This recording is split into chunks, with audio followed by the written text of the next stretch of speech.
I don't think she's very big. Not like you're huge. Well, no, I wouldn't say Yeah, you're that. national. I'm still just starting out, It's cool. It's been a fun process. I mean, you get to talk to interesting people. So, And drink beer and hang out. Yeah. not a bad way to kill a Thursday. Have a With that beer, have an cold interesting Heineken. conversation. Yeah. Yeah, absolutely. And so, for people that don't know, how did Humboldt Heroes start? So that's how I found you. Started. So when you're an insurance guy or anybody in business, you'll get advertising people show up, and so this guy, a friend of mine, John, shows up and he goes, "Hey, how about some radio spots? And you're trying to promote your business. You're brand new. You want to catch all these guys that have been 40 years ahead of you." And I said, "Well, I was in radio and I'm more of a TV guy and blah blah blah." And he goes, "Well, we do this thing in Texas called Texas Texoma Hero. It's up in Texoma, Texas, close to Oklahoma. Odd." And so at Billy Bob Chrysler Dodge, we honor vets there. And I go, "Oh, you mean like a Humboldt hero?"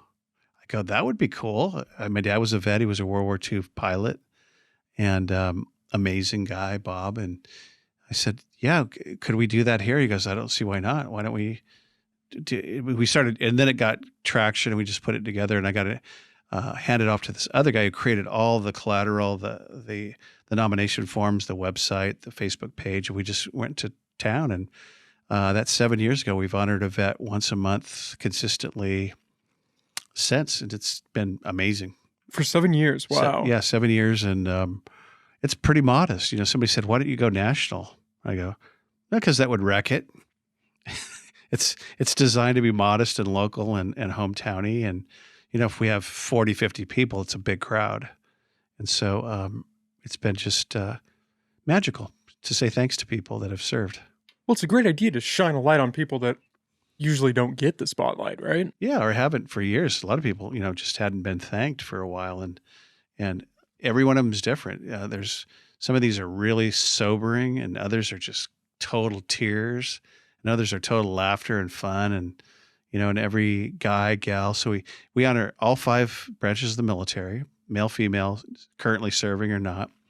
And a lot of guys go, "Hey, I didn't, I wasn't in combat. I didn't, take anybody out." I go, "Not the point of a hero." "Well, I'm not a hero." "Well, did you serve?" "Yeah." "Did you give up 4, 10, 20 years?" "Yes." "Did you come back and contribute to your community?" "Yeah." I go, "That's hero stuff." So it's, some guys are pretty modest heroes, and a lot of them are different. I could tell a story or two before we're done, but yeah, all of them are heartwarming and amazing and fun to be part of.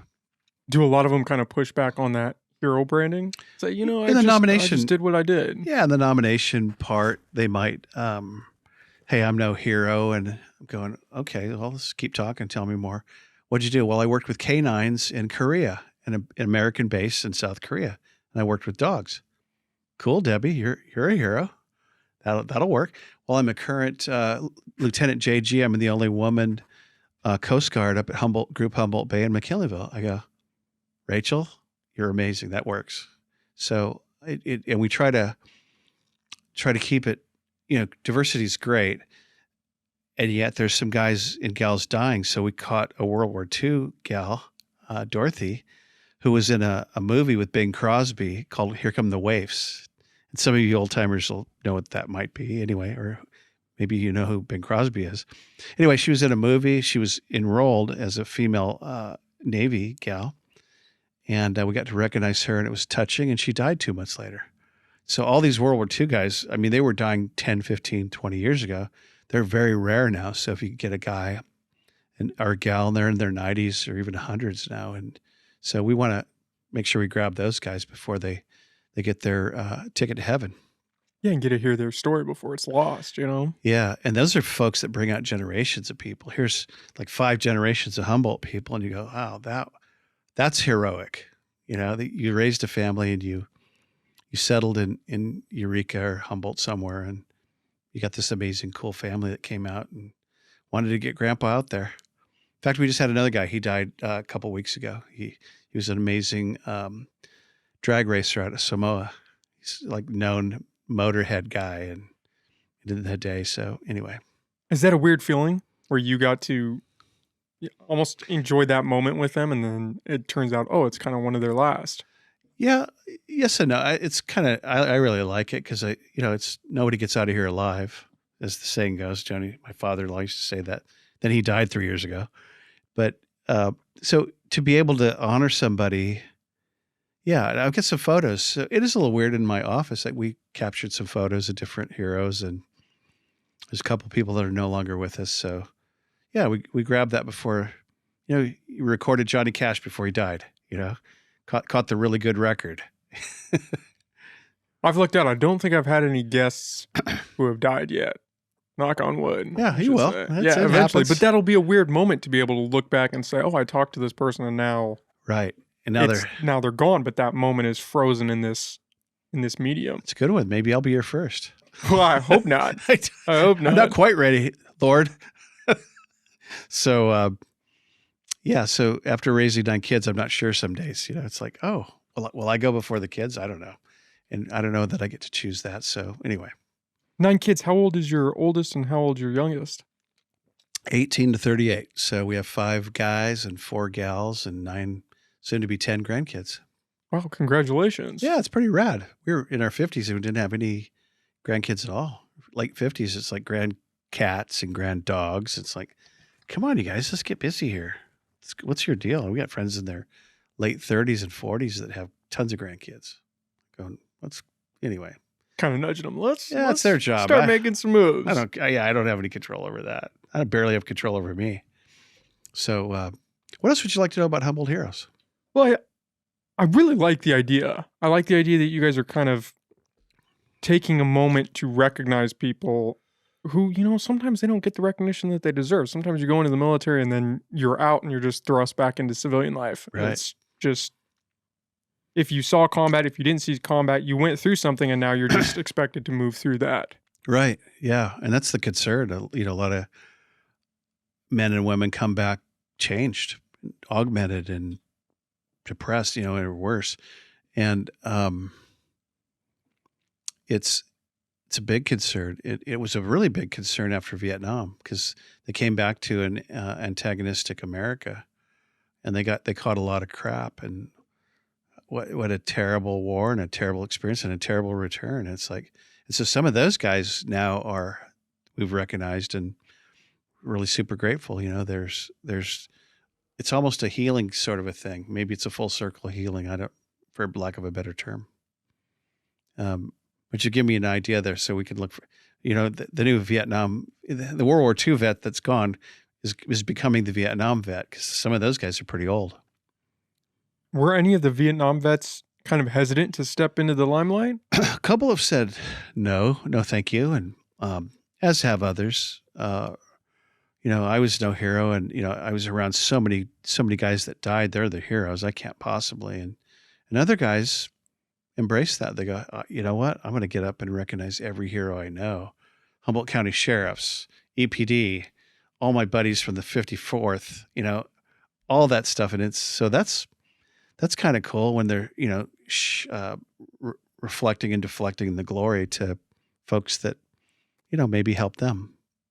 That would be an incredibly challenging thing to go over there, to build these relationships with people, go over there and then come back without some of them and just have to progress. At least in everyday life, if somebody dies and it's because of old age, you can say, well, they lived a great life. They made it as far as they were supposed to go, and now they're not here anymore. They're hopefully in a better place. Right. But if you're over there with someone in their 20s or in their 30s and you watch them, and your crew is gone. Yeah. Yeah, no, and these guys, especially World War II, saw a lot of that. Korea, I'm sure, and Vietnam too. But so my dad flew P-51s in Okinawa, so they were all trained in Atlanta. And this P-51 is a really badass airplane. It's like aviators want to fly that today. It's like driving a Ferrari race car, Indy or something. Anyway, so and he watched guys die in training in Atlanta because it was such a new airplane. And he said they went over with 26 guys and like 5 guys came back. So these guys were really up close and intimate with death and loss and friends that, heartbreak. And I think the only equivalence to me is probably my dad in his old age watched all his friends die, and his ex-wives, kids and grandkids, and he called himself the last of the Mohicans. So he saw it on the latter side of life. You start to outlive everybody, and you go, "Oh, what's going on? They're dropping like flies," And so, and Joni and I are seeing that in our 60s. Even now, it's like not everybody's dying, but it's kind of a trip to go, "Oh, he died." Get home from work. Wait, no, say that's not true. So and so died. You're kidding. What happened? Car wreck on 299. Oh my God. So the recurring death theme is what we're talking about today. Do you think your dad was more prepared for that than the average person because he saw it at an earlier time in life? Or what does it? I would imagine it's obviously still stings. Yeah, kind of a story.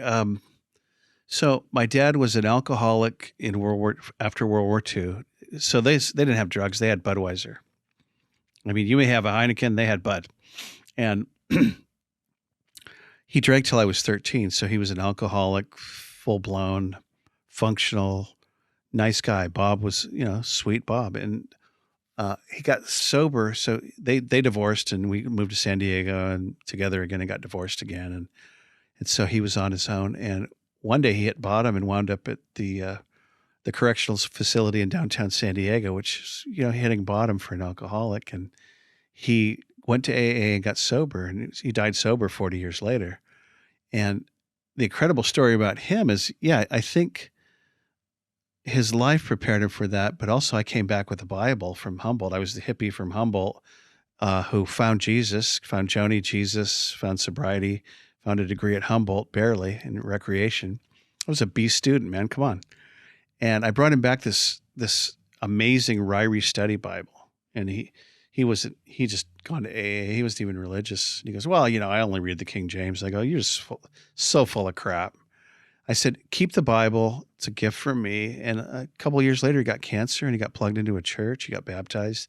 And the guy was pretty radically changed in terms of his life perspective, his death perspective, his eternity. And we just became amazingly good friends. And he'd come up to Humboldt and visit, and his priority order was worship at church, golf, ice cream for the kids, and more golf, and smoking cigarettes out in the back porch where we would make him go. So, can't smoke in the house, Dad. Come on. So did he have a perspective on death? Yeah, I think it was really cool. He died pretty comfortable back in Missouri with my brother and sister-in-law. And so kind of a cool story. So yeah, I think he was pretty prepared as that goes.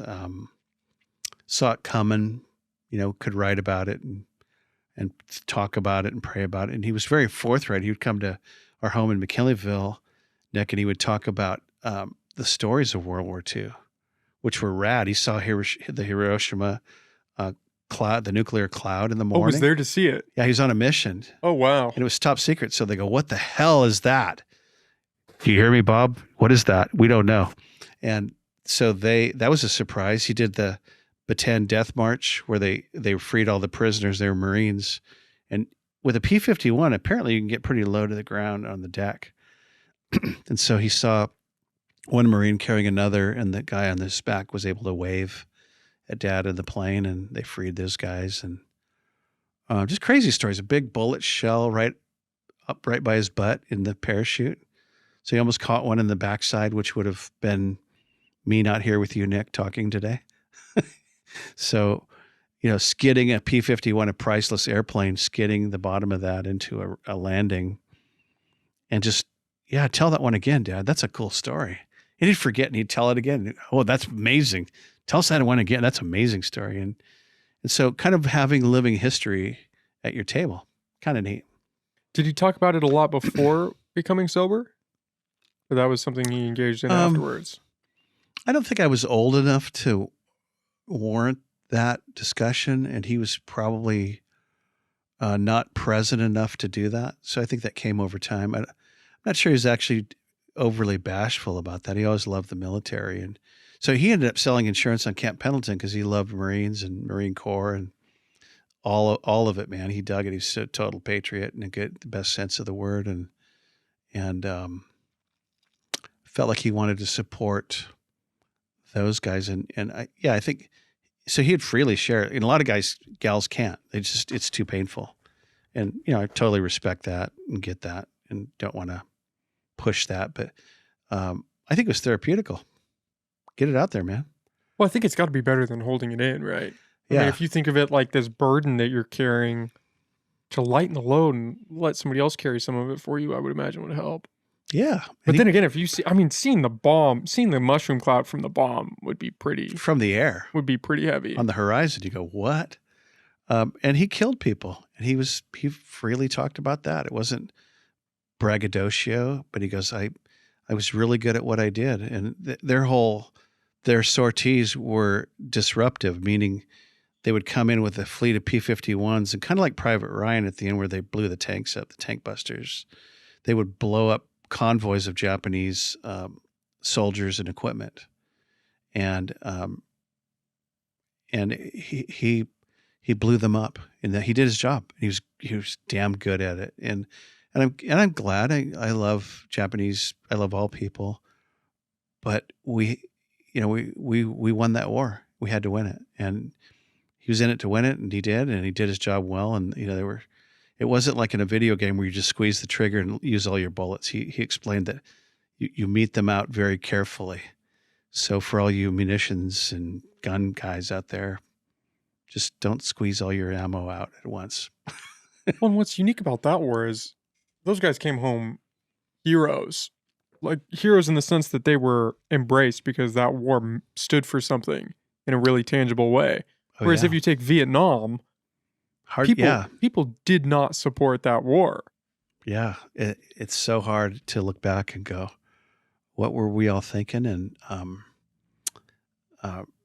could we, woulda, coulda, shoulda, history, who drove that and why? And hindsight is 20/20. Yeah. And now they're our best friends. I would visit Vietnam gladly. That'd be cool. We'll take Japan. Take Germany. Yeah. Our trading partners, our best friends. Best thing you can do, kids, is lose a war to America. We'll take care of you. So. Yeah, it's crazy it's just crazy how it all pans out, And the fact that you had these kids going through this thing and it was a world away and you were here and you were just kind of separate from it. Yeah. Yeah. Kids that go to war that at 20 or 19. Yeah, we were, where were we? Oh, we were in Alameda just over the weekend. My son lives down there, and I don't know where we were. I think we were in a museum and looking at photos. And gosh, some of these guys are babies, just like little guys, young guys going, and gals, mostly guys, going overseas. It's like, oh, we have Aaron's 21 or 21-year-old. Can you imagine him going overseas right now? That'd be rad, and go lay down his life. I'm going, oh my gosh. So yeah. And yeah, so Private Ryan holds a lot of meaning. Was your dad still around when you started doing Humboldt Heroes? No, he died in 2004 and I started in 14. We started Humboldt Heroes in 2015. So was he around? He wasn't alive on the earth. Did he know about it? Now it's mystical. I hope so. If not, he'll get the video. He's got Facebook in heaven. Yeah. Hey, just check out the Facebook page, Dad. He's a good reader. It would have been crazy to go through something like that. I mean, babies, you had these just kids fighting this war for the world in some sense. Yeah, you were all in. That's the difference. It's like, oh, this, it's interesting because the Civil War is interesting too, because Civil War they explained it was like you and I being young men and going for the NBA or the NFL. There was no, or rock and roll or skateboard champion or rock band. There was no equivalence. The only heroic thing you could do is go to war and die for your side. So whether you're a Confederate country boy or a Yankee from New York, this is the deal. This was your arena where you're going to show your quality. And, of course, that was a whole other different, talking about kids going to war, against each other. Now it's, There's no real theme to this podcast. It's I know, we're just we're, on war now. We're like on war and death today, folks. Well, it's form fitting for Humboldt Heroes. I mean, what you guys are doing is right up that alley. Yeah. It's so we're doing one tomorrow. Do you want to know about that? Yeah, I do. So Bear River Casino's a partner, as is Dutch Brothers and Porter Street Barbecue, and we have some Kiss Radio, and some other folks are all major. Pierre Carbonneau is the tile guy, but he's kind of my wingman. He's a vet. He knows all the local vets and the groups, and so we actually decided to take one of these on the road. And so the Hero's a native guy, and he's we're going to recognize him tomorrow at 4 p.m. Friday, the 28th at Bear River. So really, in their ballroom. Should be pretty low key, although Facebook's kind of blowing up on it. It's kind of nice. So I think we're going to have a few people, but the whole thing lasts 15 minutes, Nick. It's low key. It's honoring. The hero can give a little speech and say thanks. And we've been really fortunate to have TV coverage, and Time Standard covers it, and probably in today. I'll look at the paper when we're done, but so it's really neat to have kind of this. It takes 1 + 1 = 11. It takes other people to make it happen, and I'm really grateful for that, because there's, this thing it's not so big, but it costs money. It costs money to promote it on the radio. It costs money to do it. We have these nice American-made mahogany award boxes that we put a real authentic American flag in and a certificate, and so we don't screw around. It's pretty nice. It's something you could put on your mantelpiece and show it with pride, and then the local merchants jump in there with some swag and Dutch Bros coffee in a mug, and so it's that's all really appreciated stuff. So it's really cool. Do you guys have any criteria for who you give the award to, or you just kind of thought you'd never ask? So you think, hey, you got hundreds of guys and gals, and that's not true. So we're always looking for nominations, and I'll tell you how you can do that in a minute. So if your listeners know of a local veteran hero, and we've been asked, hey, could you do policemen that are not vets, and could you do yada yada? He was a whatever firefighter. No, I'm really sorry. We'd like to introduce everybody as heroes, but we've really restricted that by definition. But we have a nomination form in the office. People can call me directly. They can message me on Facebook, Humboldt Heroes. There's a website, but I would just call Scott Hammond State Farm here locally and Google us at 444-2504. Like a good neighbor, we'll be right there.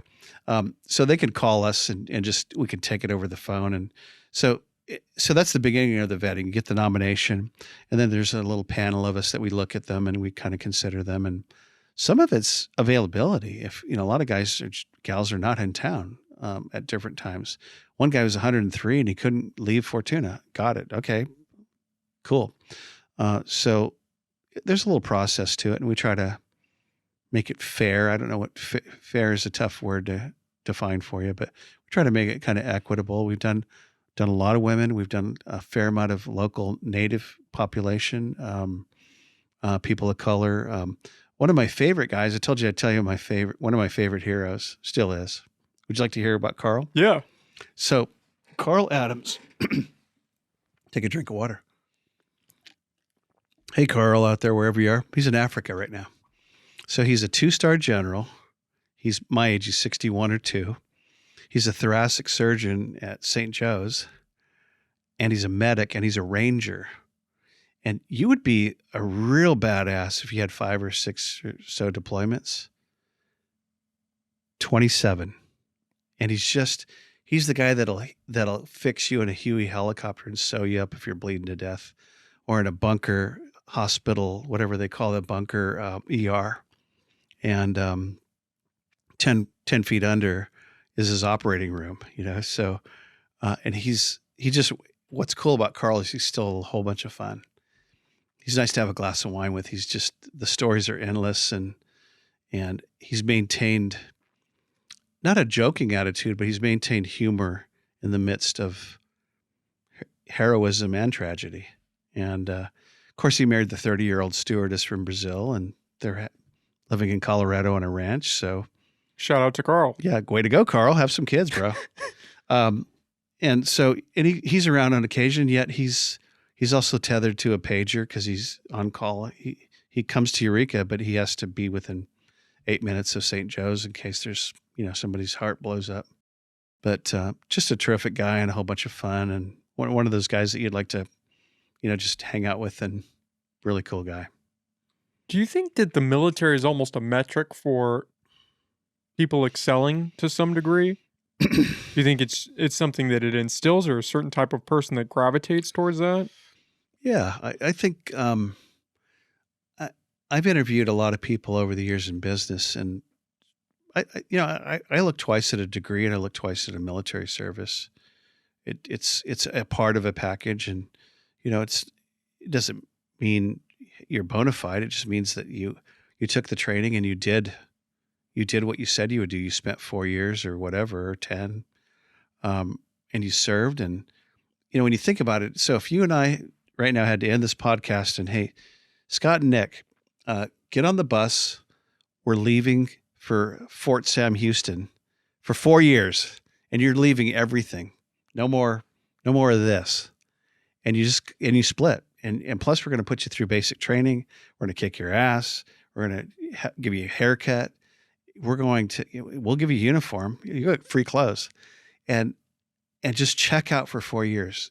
When I look at it that way, I go, that's so rad. It's such a giving act of insanity on a giving level. I couldn't imagine, because I'm so rooted with kids and business and wealth, and I own a home in McKinleyville, and special needs kid Gabriel, what would he do? And all those considerations, and these folks amazingly chucked it for a little while, or suspended it. And so no matter what they did, I think that's pretty freaking heroic. And I'm going to do it because I love my country. I love freedom. I love what we stand for. We have this thing called a constitution. We have this system called capitalism. We have this thing called, a republic that's amazing. And there's no better system that's ever been invented. Tell me where that is on the earth, because I might want to go visit at least, and I don't know where that is. And, Denmark has really good medical, and Netherlands, my son tells me, it's going to be really cheap. I'm going, yeah, but it's terrible. They also have legal prostitution in storefronts. So what up with that, dog? Anyway, so there's, I think I understand a little bit about the sacrifice and the whys. And, I didn't serve. I understand it, and I want to honor that. That's why we're talking. Do you have any trouble quarreling in your own mind the aspect of taking a life? Because you do seem like you're a religious man. Has that ever been a point of contention in your life? I never had the opportunity to do that. I thought about it last night with my 18-year-old. I wanted to kill him in the kitchen. Not necessarily you killing somebody, but where you are around these people that have taken a life, your dad. No, I don't think so. I'm good. I liked my joke, though. I was going to kill Micah last night because he's just being an ass at 18 in the kitchen. That's how it goes. 10 o'clock. It's just like, let's fight with Dad. Okay. No, you don't want to fight with Dad at 10 o'clock at night after a hard day's work. It's the wrong answer. And us dads are stupid enough to get snookered into those pitfalls. And it was not a win, but we figured it out, and I apologize. So we're okay. But the bottom line is, so reframe the question for me. Am I uneasy with knowing that I'm around guys that kill people? No. Well, how do you deal with that? Because obviously in the Bible it says you shouldn't take a life. Okay. And so I've just talked to a number of different people. Some from a spiritual sort of place. From a religious standpoint. That's fair. Well, the Bible actually says thou shalt not murder, and taking somebody's life is probably almost never okay. And so I don't want to equivocate on it. I think in wartime, I think I've heard this taught recently. It was on a podcast that, hey, wartime and nations against nations, it's really not about murdering. It's about winning. And so do people die? Yeah. Is that God's perfect plan? No. Is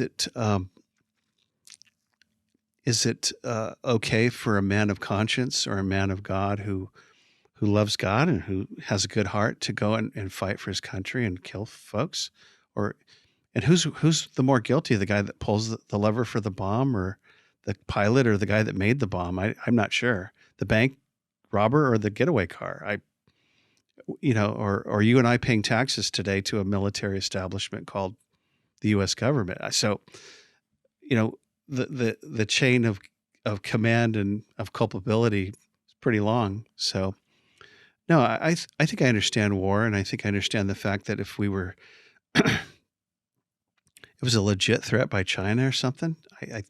We defended our coast here against the Japanese. That's why RECWA radar system is there. That's why Centerville Beach existed.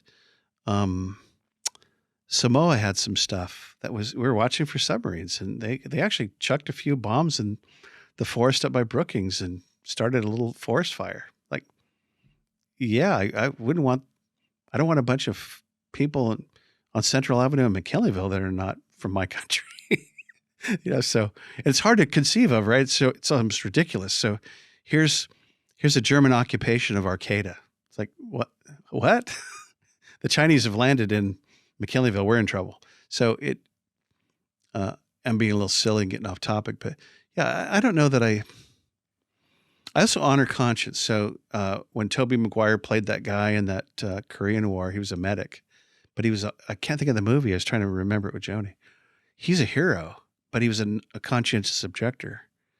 And so I totally get that. And are you talking about Hacksaw Ridge? Hacksaw Ridge, yeah. Thank you. Not Tobey Maguire. It's the other guy. Yeah, it's the other. He plays Spider-Man? Yeah. The other Spider-Man. I can't think of his name. Wait, the other Batman. Wait, there's been 10 guys that played Batman. Not Tobey Maguire. It was the other Spider-Man. It's on my tongue. Yeah, I know what you're talking about. That was a great movie. And so are there folks that can't conscionably... Andrew Garfield. Sorry for interrupting. Garfield, thank you. Name, yeah. Oh, you got it. Okay. Am I good with that? Yeah, I think there's freedom of religion and expression, and if I'm called on to serve and I can't hold a rifle, and hey, go train some dogs in Korea, well, or be a medic, be Andrew Garfield, and he was actually killer hero. He saved a lot of guys. Did that answer your question? Yeah, I think so. It's it's a nuanced discussion, It is, because you can't. Yeah, I mean, if war is knocking on your door, what do you do? What do you do? And does it routinely with us? No. We're big enough and deep enough and isolated enough. Nobody talks about our geographic location. Yeah, we are. Yeah. I don't know. Well, Humboldt. I don't know what Humboldt's going to do in a nuclear holocaust. They tell us we're in a good position, but I don't know what all that means. But I do know there are bad guys and bad actors out there. That's why they're special forces. Netherlands does not have a standing army. They have special forces. Germany has an army, but a lot of countries just have a special force division because they knock out human trafficking. They knock out drug imports. They knock out, like our Green Beret or SEALs. They take out real bad guys. And I think there are bad guys out there, real bad institutions even. And, but I think it's different. It's not like and maybe I'll be proven, hopefully we'll never have bad guys like we had as a coalition in World War II that were going, hey, I think we like to have Europe, so we'll see. And I'm speculating. So hope I answered that. Yeah. Well, I don't know. World War III might pop up the way this Russia-Ukraine thing's going. But... Welcome to the Death Podcast of World War III and War and Death. Yeah, let's hope not. I in a standing army, peace through strength. I think there's something about that because, sadly there are those bullies in life and in the world who would take advantage of somebody that wasn't strong.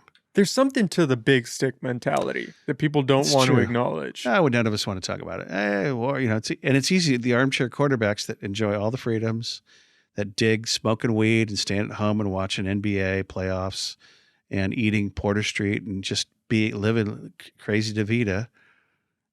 That, what have you done to earn your freedom, bro? And the answer is, well, No, because you've done nothing. And the bottom line is, and you expect it, and you're a narcissist, and you're a taker. And wow, Scott, really go heavy now. There's that aspect where I don't think any of that freedom that is won is appreciated by some, and we don't know because we've never known any different. You and I have had plenty of food our whole lives. We've had food on the table. I think I have. I don't know about you. And I was pretty poor in San Diego with my mom raising me, but we've known nothing but opulence. We live better than 95% of the rest of the world. Our median income's $35,000. You know how much that is?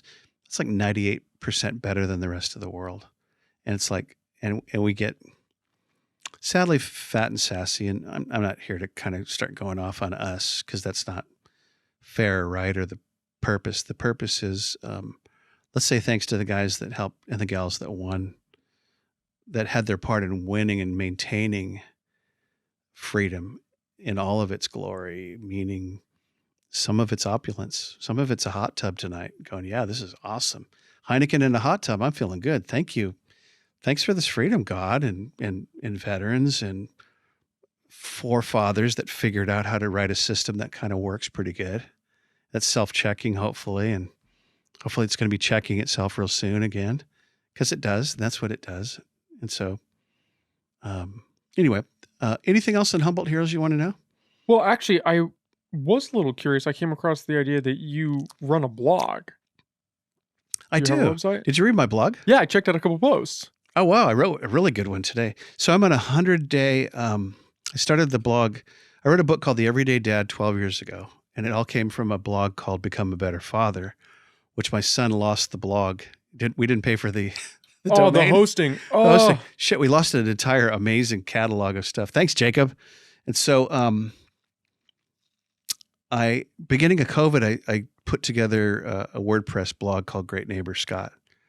And just some rants and rants, not even rants, just my kind of life story.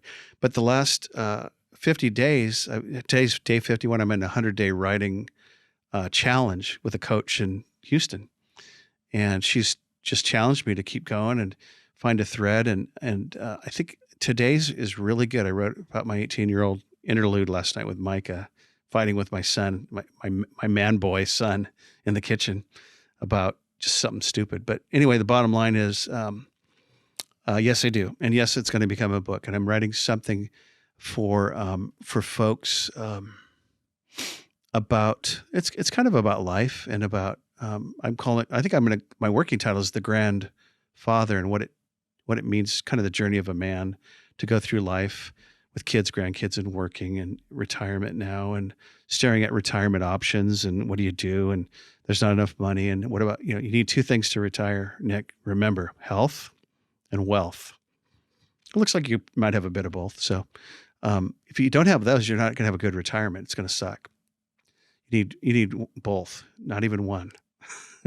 And if you have none, well, that's not a retirement at all, because you're probably in a different track. So it's been fun. So I'm starting to kind of find my writing voice a little bit. And I'm finding, after watching The Whale with Brendan Fraser, did you see the movie? It's a powerful movie. Yeah. He's teaching JC guys how to write well online. And he goes, start writing your passion. Start writing with a voice that is passionate or pissed off or whatever that is, but write something that you feel.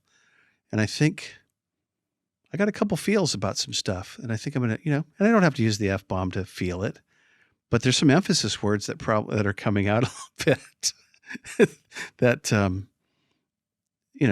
may or may not add meaning. They are for me. Maybe it's all therapeutic. I don't know, but I'm starting to formulate the pieces of a book, and we'll see. I'll let you know.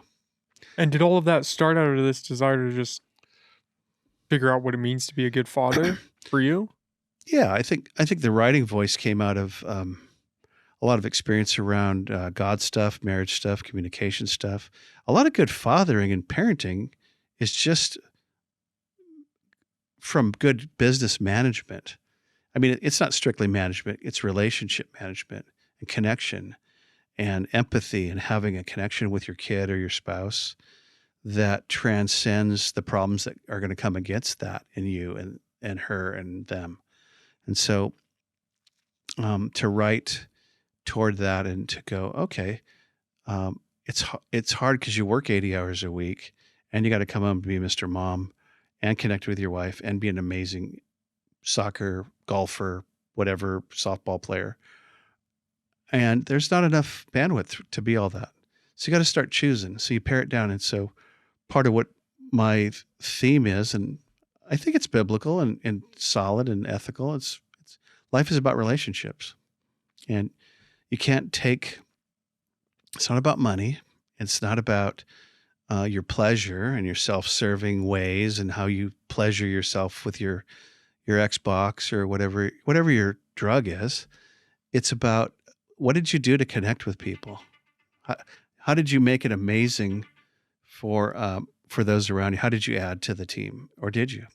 And so my book was and will be about being intentional about that and finding that low-hanging fruit and looking for ways to, I take my kids to bagels on Sundays sometimes just to date my kids and hang out. Hey, how are you? Actually, we go to Grocery Outlet in McKinleyville on Saturday.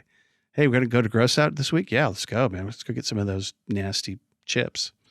And so it's just time together. So that's where that's coming from. So thanks for noticing I had a blog. Yeah. Well, cultivating meaningful relationships, I think, is the key to really success in life. Yeah. And just being happy is you need to connect with people at a deeper level. Amen to that. Yeah. And you can get better at it. It's one of those. That's a skill. Yeah. My son's friend called me a rapport contractor, and I prefer rapport architect. So yeah, friends are just folks we haven't met yet. And I like the counseling I got. So I just got some counseling the last couple of years, COVID and life caved in on me briefly. And Tamala goes, just get curious. Be curious with people.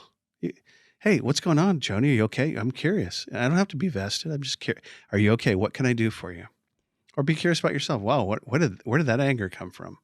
I got some work to do on that. And so to be in discovery and making connection, not control. That's the other thing. We all want to control everybody. And it's like, stop it. I can't even control me very well. I'm not going to control you or my wife. So it's getting out of that results business and into a little bit more surrender and going, hey, I'm going to keep my head and I'm not going to give you control over my emotions. And I'll do the right thing at the end of the day and take the high road, unless you're me in the kitchen last night blowing up at my son, losing my mind. And we all do that. And we all slip up. We do. And you repent, you get it right, and you make it. I apologized. I think we're going to be okay. So anyway. Well, Scott, we can get you out of here. This was a lot of fun, man. I appreciate you coming on and talk about Humble Heroes. The honor's all mine, Nick. And I'd like to come back when I have my book done. Yeah. Do you want to plug where people can find you, where they can find your stuff? Yeah. Your blog, Humbled Heroes? Yeah. Humbled Heroes is, I believe, on a website. It was. I'm not sure it's still there. But Humbled Heroes, you can find it all day long on Facebook. It's great. It's huge. Lots of video. Humbled Heroes. You can call me, 444-2504, Scott Hammond. State Farm, downtown Eureka, 7th and G as in good neighbor. Because like a good neighbor, I'll be right there. And we do it every last Friday of the month, unless it's Thanksgiving or Christmas, and then we usually move it. But you can find us once a month doing that outdoors. And I've said this, and I regretted saying it. It's never rained in 7 years. Well, December, it rained like crazy. We had to take it indoors. It was crowded and crazy, but we figured it out. Okay, well, thanks, Scott. I appreciate you doing this, man. Thanks, Nick. Thanks for having me. Have a great day.